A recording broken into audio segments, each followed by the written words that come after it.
Lock పడిన Facebook accounts without identity, without get code option, అంటే phone నెంబర్కి get code, ఈమెయిల్కి get code, లేదంటే మనం సెల్ఫీ వీడియో కానీ ఐడి కార్డు కానీ సబ్మిట్ చేస్తే get back in to your account అని ఇలాంటివి ఏవి కూడా అవసరం లేకుండా డైరెక్ట్గా మనకి ఫేస్బుక్ అకౌంట్ ఓపెన్ అవ్వాలంటే బెస్ట్ ప్రాసెస్ అయితే నేను మీకు ఈ షార్ట్ వీడియోలోనే తెలియజేస్తాను. కాబట్టి షార్ట్ వీడియోని లైక్ చేసి మోర్ అప్డేట్స్ మీకు కావాలి, ఇంకా బెస్ట్ ట్రిక్స్ మీకు కావాలి అంటే తప్పకుండా మన ఛానల్ని సబ్స్క్రైబ్ చేసుకోండి.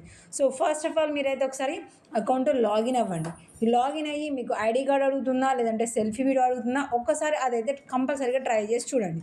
సో దాని తర్వాత మీకు ఎలాంటి రికవరీ కోసము get code by email number లేదంటే get back into your account అనే యాక్సెస్ లింక్ కూడా మీకు రాలేదనుకోండి, సో సింపుల్గా మీ ఫేస్బుక్ అకౌంట్కి లింక్ అయిన జీమెయిల్ ఓపెన్ చేసి ఈ విధంగా సపోర్ట్ టీమ్కి మెయిల్స్ అనేది సెండ్ చేయండి.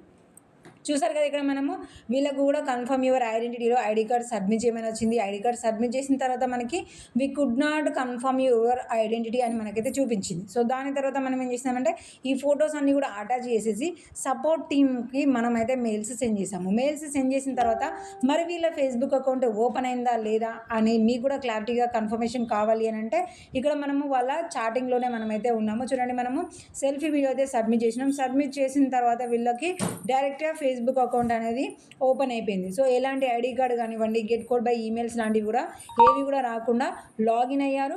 ఫేస్బుక్ నార్మల్గానే ఓపెన్ అయిపోయింది. ఇక్కడ ఓపెన్ కాకపోతే వీళ్ళైతే మెసేజ్ చేయరు కదండి, ఎందుకంటే ఇది పెయిడ్ వర్క్ కాబట్టి ఎవరు కూడా అబద్ధాలు అయితే చేయరు. సో మనం వాళ్ళ చాటింగ్లోనే ఉన్నాము. సింపుల్గా మీరు కూడా ఇదే ట్రిక్ అనేది ట్రై చేయండి. ఎక్కువ రోజులు టైం వేస్ట్ చేసుకోకుండా ఈజీగా మీరు మీ ఫేస్బుక్ అకౌంట్ని ఓపెన్ చేసుకోండి. బెస్ట్ అండ్ మోర్ టిప్స్ మీకు ఇంకా కావాలి అంటే తప్పకుండా మన ఛానల్ని సబ్స్క్రైబ్ చేసుకొని ఉంచుకోండి.